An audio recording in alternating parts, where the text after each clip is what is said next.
Muy buenas noches, mis queridos hermanos y amigos. Una vez más, llegando hasta su hogar y corazón con las buenas nuevas de nuestro Señor Jesucristo. Un día más, alimentando nuestra alma de la palabra de Dios, llenándonos de su Espíritu Santo, tratando de permanecer en victoria dentro de este camino, porque pronto sonarán las trompetas y entonces seremos levantados para estar con nuestro Señor. Un abrazo para todos ustedes. Mi más sentido pésame a los familiares, amigos que han fallecido por causa de la pandemia. Que el Señor fortalezca a las familias, que el Señor siga ayudando a aquellos que están enfermos, el Señor los siga guardando. Quiero compartir con ustedes un pasaje de la palabra del Señor que está en el capítulo 12 del libro de Romanos, en el versículo 2, Romanos 12, 2. Dice la palabra del Señor: no os conforméis a este siglo, sino transformaos por medio de la renovación de vuestro entendimiento, para que comprobéis cuál sea la buena voluntad de Dios, agradable y perfecta. Bendito el nombre del Señor. Qué bonita palabra. Que comprobemos cuál sea la buena voluntad de Dios. No es solamente la voluntad de Dios, sino la buena voluntad de Dios, porque la voluntad de Dios se diferencia con la voluntad de todo ser creado, en que la de Dios es buena voluntad. La del hombre y de otros seres creados como los demonios y los ángeles, la voluntad es simplemente voluntad, y algunas mala voluntad.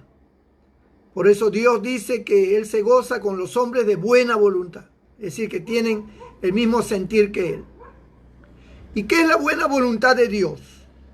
La buena voluntad de Dios se describe como el propósito, cuando se cumple el propósito que Dios ha establecido. Porque Dios tiene siempre planes, Dios es un Dios de planes, de diseño, Dios es un Dios que organiza, un Dios que tiene metas, que tiene proyectos. Y todos los proyectos, todas las metas, todos los anhelos de Dios son buenos. Y eso es su voluntad, hacer el bien. Dios nunca tiene mala voluntad.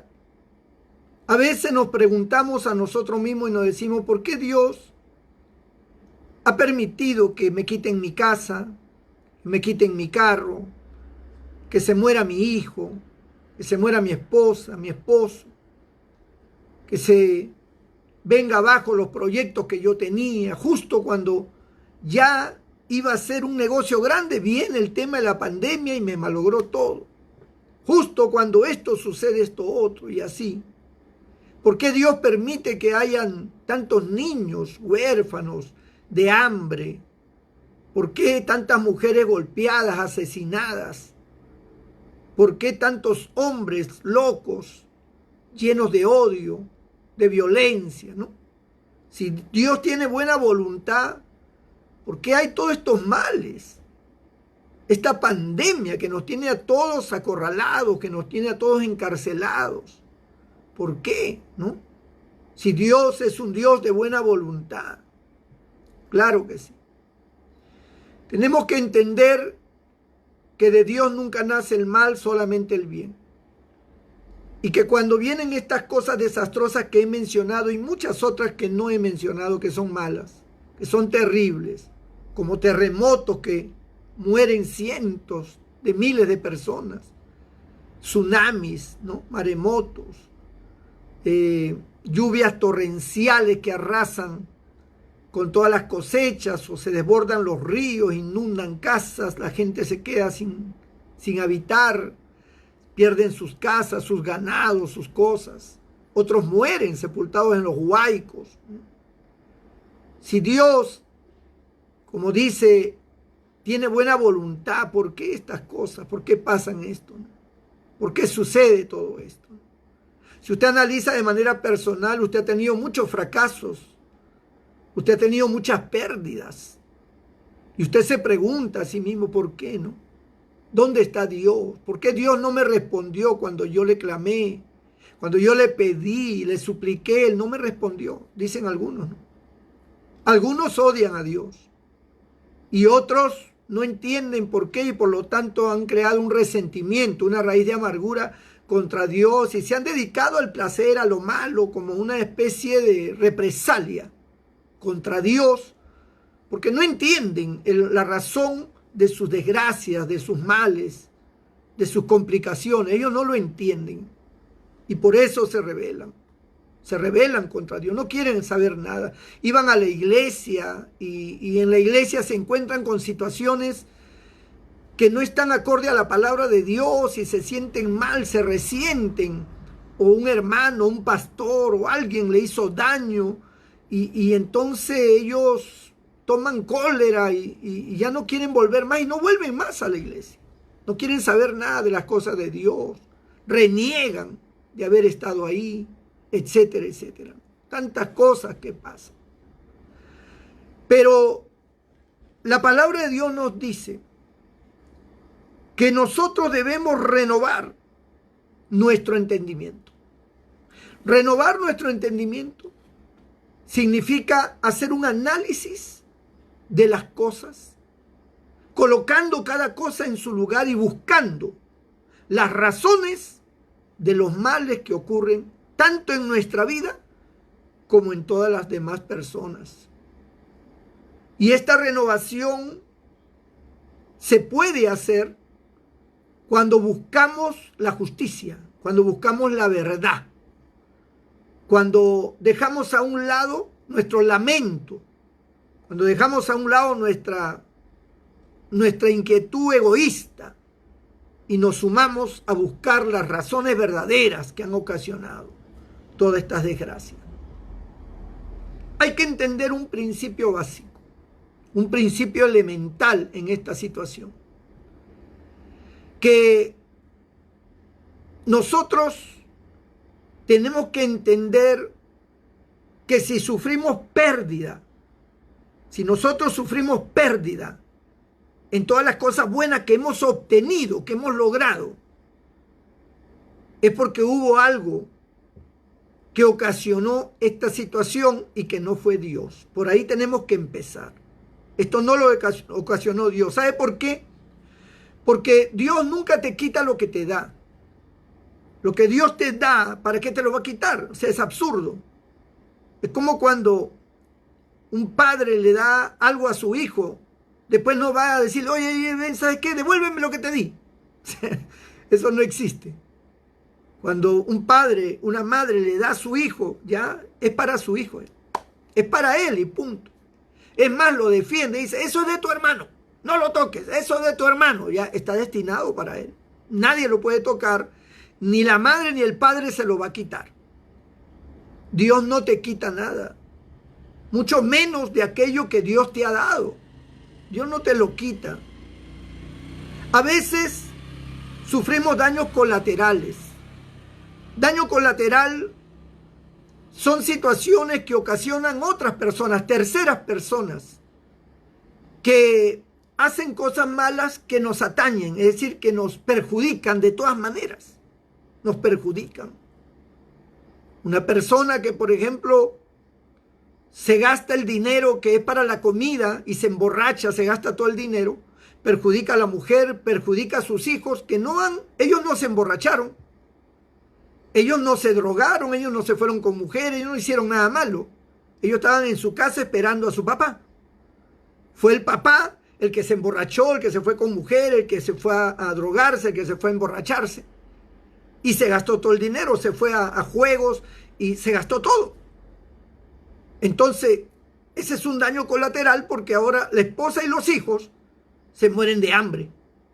Las cosas que tenían que resolver ya no las pueden resolver porque hubo un personaje, un tercero, que lamentablemente creó ese daño. Alguien, por ejemplo, atropelló a un familiar y se dio a la fuga y nunca lo encontraron. Entonces, la persona que fue atropellada no tiene la culpa. Fue este individuo irresponsable, la maldad de este hombre, el que tristemente atropelló, dejó inválido, mató a alguien y se fue. Y nadie lo pudo ver. Entonces es un daño colateral. En la vida sufrimos muchos daños colaterales.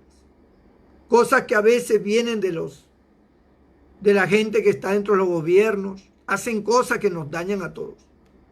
Sea el alcalde, el gobernador, el juez, el presidente, el ministro, el congresista, cualquiera de ellos, ¿no? Personajes que tienen cierto poder y autoridad sobre los pueblos, hacen cosas a veces que nos dañan a todos, nos perjudican nuestra economía, perjudican la paz, perjudican todo.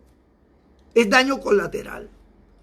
¿Acaso Dios tiene culpa en eso? Dios no. Pero Dios, ¿por qué permite? Porque Dios permite todo. Dios te ha dado a ti y a mí un libre albedrío. Tú tienes un razonamiento. Tienes también dentro de ti una capacidad moral, un discernimiento entre el bien y el mal. Tú tienes una conciencia, un juicio dentro de tu ser que te lleva a analizar, esto es bueno, esto es malo, esto debo hacer, esto no debo hacer. Dios no tiene culpa de que tú tomes malas decisiones, que tú vayas y mates a alguien, que tú robes, que Dios no te puede impedir, porque si Dios te impide, entonces ya no habría libre albedrío, pues. Ya Dios sería el que estuviera interviniendo aquí, interviniendo allá, para que no pase, para que no suceda. No, sucede, porque la maldad está en el mundo. La única salvación y el único camino que tenemos nosotros de salvación es Cristo, quien nos promete a nosotros una paz y un consuelo y también nos promete bendición y una vida eterna. Pero todo lo demás en esta vida terrenal estamos expuestos cualquiera a sufrir males, daños colaterales. Ahora, aparte del daño colateral, existe también las consecuencias de nuestros propios pecados. Les decía hace un momento, cuando nosotros analizamos que tenemos pérdidas, esas pérdidas que tenemos que reconocer que muchas veces han sido por nuestra mala cabeza. Las pérdidas que hemos tenido que son fundamentales, hay pérdidas que son muy grandes, como la pérdida del hogar, la pérdida de los hijos, de la familia, de la esposa, del esposo. Cuando perdemos, muchas veces por daño colateral, pero muchas veces por consecuencias nuestras, nuestra mala cabeza, nuestro egoísmo, nuestra cobardía, nuestra mala forma de ser, nos lleva a veces a tener pérdidas de seres queridos, hijos que no te aman. Perdiste el amor de tus hijos. Y no fue por culpa de tus hijos, sino porque sembraste lamentablemente resentimiento, sembraste amargura, sembraste injusticia y ahora cosechas la ingratitud, el alejamiento. Tus hijos ya no te ven igual, sí, saben. Él es mi papá, ella es mi mamá, pero no te aman, no te quieren. O sea, para ellos les da igual si tú te mueres, ¿no? Bueno, pues se murió, pobrecito, ¿no? Ojalá se haya ido al cielo, dirán. Pero no tienen ningún sentimiento de esos, de quebrantamiento, de lloro, murió mi papá, murió mi mamá, y lloran, ¿no? Se murió el viejo, se murió la vieja, bueno, pues, ¿qué era ahora? Estaba de más, estaba respirando oxígeno ajeno, decían otros. Entonces la gente se pone cruel. Pero ¿quién es responsable de esa situación? Nosotros mismos. Hemos tenido una pérdida grande del amor de nuestra familia. Nuestro carácter, nuestro despotismo, nuestra avaricia, nuestro orgullo, nuestra soberbia ha ocasionado que aquellos que nos rodean, que aquellos que supuestamente debían amarnos, ahora nos odian, ahora no nos respetan, ahora nos miran de lejos y no nos miran bien. Les da igual, nos pase lo que nos pase. Y esa es una pérdida grande. Y eso no fue culpa de Dios. Eso fue una acción sistemática, donde todos los días, todo el tiempo, actuaste irresponsablemente, egoístamente. No pensaste en los demás, solo pensaste en ti. Y creaste y sembraste odios y amarguras, dolor. Y ahora cosechas eso que tú sembraste. Igual pasa en tu centro de trabajo. De repente fuiste malo con tus compañeros de trabajo. De repente fuiste mentiroso. Acusaste injustamente a alguien para que lo votaran, para tú quedarte con su puesto, para darle ese puesto a un amigo. Es decir, hay muchas cosas deshonestas que el hombre hace que le va a generar consecuencias, y eso no lo dispuso Dios. Esa nunca fue la voluntad de Dios. Déjame decirte algo.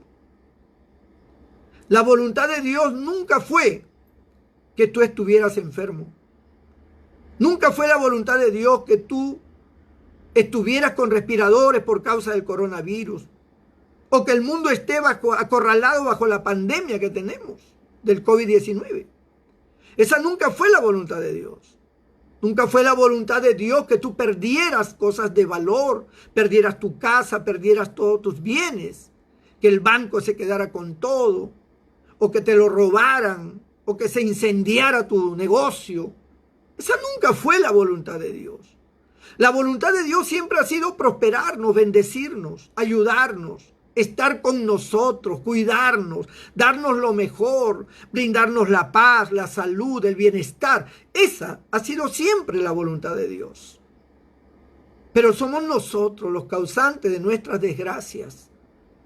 Dios nos ha mirado con dolor y con tristeza cada vez que nosotros hemos hecho cosas que le ofenden, que a Él en su santidad tan grande que Él posee, se ofende ante nuestros pecados, ante nuestras inmundicias, ante esas cosas terribles que pensamos o hablamos o hacemos. Dios se siente mal, se siente triste. Él sufre a causa de nuestra rebeldía. ¿Cuántas veces, como dice en la Biblia, cuando Dios le hablaba a Israel, le dice, cuántas veces extendí mis manos a un pueblo rebelde y contradictor? Y lo dice ahora también. Este pueblo de labios me honra, mas su corazón lejos está de mí, dijo Cristo.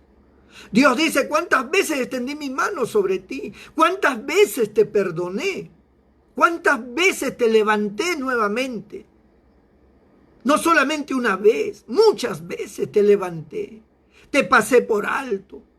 Olvidé tus malas acciones, olvidé tus pecados. Mientras que la gente los recuerda, mientras otros te odian por eso, yo te perdoné, te limpié, te lavé, te levanté y olvidé lo que tú hiciste. A lo profundo de la mar sepulté tus pecados y nunca más me acordé de ellos. Dios fue benigno con nosotros siempre. Dios ha sido bueno con nosotros todo el tiempo. Dios es tan maravilloso. Pero nosotros hacemos cosas que le ofenden a Él, que dañan su santidad. Y por eso vienen todas estas cosas, algunas como disciplina. Porque el padre que no corrige a su hijo, dice, entonces su hijo es un bastardo. Pero así como el padre que ama a su hijo lo reprende, lo disciplina, lo exhorta, así nuestro Padre Celestial, porque nos ama, porque somos sus hijos, nos reprende, nos disciplina también. ¿Acaso es la voluntad de un padre terrenal estar castigando con la correa a su hijo, o agarrándolo a palos, o con la chancleta a la mamá, o encerrándolo en su cuarto y que le diga no sale? ¿Acaso no le duele al papá, no le duele a la mamá tener que tomar esa medida extrema? Claro que le duele. No es la voluntad de ningún papá ni de ninguna mamá castigar a sus hijos. Ellos más bien quieren que sus hijos los abracen, los besen, estén con ellos contentos. Ellos se gozan del avance de sus hijos en cualquier área. Cuando un hijo se gradúa, qué honra para ese padre, qué honra para esa madre. Cómo llora de contentamiento. Se toman fotos, una alegría. Le dicen a todo el mundo, mi hijo se graduó. Porque se siente contento y contenta esos padres de ver surgir a su hijo. Porque esa es la voluntad de los padres. Los padres le dicen a sus hijos, yo no quiero que tú seas como yo quiero que tú surjas, yo quiero que tú seas mejor que yo. Eso le dicen los padres a sus hijos, los padres terrenales. ¿Creen ustedes que Dios no quiere lo mejor para nosotros? Dios quiere lo mejor para nosotros. Dios quiere siempre la felicidad para nosotros. Somos nosotros los que sufrimos pérdida por nuestra mala cabeza. ¿Cómo crees que Dios te ha dado una casa para luego quitártela? Es absurdo. La perdiste por tu mala cabeza, por tus malas decisiones. No supiste pensar, fuiste egoísta.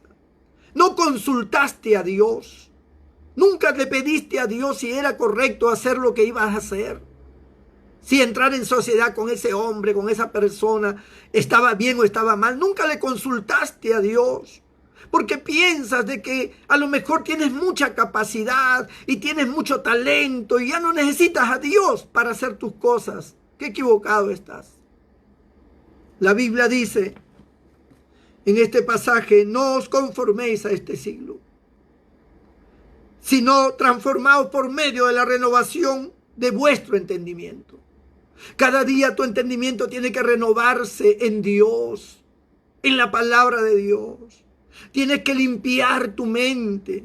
Tienes que santificarte por medio del Espíritu Santo para que tu mente tenga la capacidad de razonar bien. Para que comprobéis cuál sea la buena voluntad de Dios, agradable y perfecta. Hay que comprobar cuál es la buena voluntad de Dios. Hay que buscar esa buena voluntad de Dios. Hay que encontrarla, hay que saber que lo que yo voy a hacer, que lo que yo estoy haciendo agrada a Dios.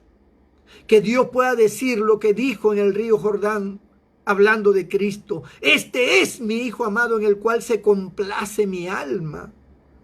Que Dios pueda decir eso de nosotros. Has tenido muchas pérdidas en tu vida y tienes que reconocer que has sido responsable. Tal vez otros han sido responsables, pero déjame decirte algo. Sea como quiera que haya sido, que haya un tercero responsable y haya producido un daño colateral, o seas tú el directamente responsable, Dios nos ama tanto, hermano y amigo. Te ama tanto como no tienes idea, a pesar de que tú no lo conoces. A pesar de que tú nunca has tenido una experiencia con Él, ni lo has experimentado de esa manera que has sentido su presencia. Jamás has sentido su presencia. Tú no sabes quién es Dios. Sin embargo, Dios te ama tan igual como ama a sus hijos que le sirven y que sí han experimentado la presencia de Dios. Te ama tanto que está dispuesto a ayudarte. Está dispuesto a levantarte. Está dispuesto a perdonarte, a cambiar tu lamento en baile, a ceñirte de alegría. Está dispuesto a hacer que tu vida de maldición se transforme en una vida de bendición. Está dispuesto a ayudarte. El perdón de Dios es el principio de un cambio, de una transformación. Cuando una persona le pide perdón a Dios por sus pecados, por sus malas decisiones, por su mala cabeza, por todo el daño que ha causado, Dios le perdona y ese es el principio del éxito. Porque ahí viene la bendición de Dios. Ahí viene la presencia de Dios. Ahí viene el cielo completo para ti. Para bendecirte, para levantarte, para ayudarte. Dios te ama. Jesucristo te ama. Dios envió a su Hijo y Él se sacrificó en aquella cruz. Y no solo en esa cruz, durante todos los 3 años y medio que estuvo en la tierra, se sacrificó por nosotros. Ayunó, oró, hizo milagros, predicó y sufrió todos los azotes y toda la muerte tan terrible que sufrió por nosotros. Él lo hizo por nosotros, porque nos ama. Te ama a ti y a mí. Yo estoy agradecido porque Dios me ama y yo también lo amo. Y quiero que ese Dios maravilloso esté en tu vida, que tú lo conozcas, que tú sepas que no es una cuestión del destino que estás así, que tu vida es una vida de maldición y que eso ya nada lo va a cambiar. Una vez me dijo un hombre que estaba metido en la delincuencia porque ya murió. Me dijo, bueno, mi vida sí ya no tiene remedio, me dijo una vez. Yo ya no puedo cambiar. Lo que yo he hecho ha sido tan malo que no creo que Dios me perdone. Yo le dije, estás equivocado. Por el más vil pecador Cristo murió. te ama tanto. Y la gente a veces no lo entiende. Las personas no lo entienden. Se han blindado con una coraza que rechazan el amor de Dios. Porque el diablo los ha engañado y les ha hecho creer de que para ellos no hay nada bueno ya. Que ya tu vida es una vida miserable hasta el final y morirás así. Eso es mentira. Esa es una mentira del diablo. Tú no vas a morir en una cama postrado. Tú no vas a morir en una infelicidad. Tú no vas a morir en una desgracia. Cristo es nuestra bendición. Cristo es la salvación de nuestra alma. Cristo es tu futuro. Él es tu destino. Él es el que tiene poder para levantarte de donde estés. De lo caído que estés, Él te levanta. Él te pone en alto sobre una roca, dice la Biblia. Él te cubrirá bajo sus alas y estarás seguro, porque escudo y adarga es su verdad. Dios tiene poder. Pídele perdón. Ven a Él confiadamente. No tienes que hacer nada extraordinario. Solo tienes que ser sincero. Solo tienes que disponer tu corazón y decir: Señor, soy un pecador. Perdóname. Sálvame. Yo no tengo palabras, tal vez dile. No sé cómo decirte las cosas, pero tú sabes quién soy. Perdóname. Quiero que me perdones, quiero tu bendición. Eso es lo que tienes que decirle. Mientras tú se lo dices con tus ojos cerrados, yo voy a orar por ti. Solo tienes que cerrar tus ojos ahí donde estás. No importa quién esté a tu lado, tú solo cierra tus ojos. Y todos los que estén ahí frente a esta cámara, cierren sus ojos y vamos a orar. Padre nuestro que estás en los cielos, en el nombre que es sobre todo nombre, en el nombre de nuestro Señor Jesucristo, mira todas estas vidas que han escuchado tu palabra. Y muchos de ellos en su corazón están arrepintiéndose, pidiéndote perdón por sus pecados, por las cosas malas que han hecho, Señor. Tu palabra dice que el que a ti viene, tú no le echas fuera. Recíbelo como tus hijos. Perdona sus pecados. A lo profundo del mar sepulta sus pecados. Nunca más te acuerdes de ellos, como dice tu palabra, tu promesa. Señor, sálvalos por medio de nuestro Señor Jesucristo, por esa sangre bendita que fue derramada en la cruz del Calvario. Sean salvados ahora, se han hecho nuevas criaturas. Y los que están enfermos, que sepan que con tu bendición ellos no terminarán así. La enfermedad no los puede destruir si tú estás con ellos. Que ellos sepan que tú eres un Dios de amor y de poder, que si ellos vienen de todo corazón a ti, si ellos te buscan de todo corazón, tú los vas a sanar y tú los sanas en estos momentos, tú los levantas en estos momentos, de ahí donde están postrados, aunque tengan el coronavirus, tú los sanas, Señor. No importa qué enfermedad tengan, sánalos ahora, en el nombre de Jesús. Y tú recibes la gloria y la alabanza, Señor. Amén y amén. Gracias por ver este programa. Gracias por estar atento a esta prédica. Gracias por darte un tiempo para escuchar la palabra de Dios. Esta palabra te sana, te levanta, te reivindica. Que Dios te bendiga, que Dios te guarde. Mañana, 8 de la noche nuevamente, Dios mediante, estaremos aquí. La paz de Dios sea contigo.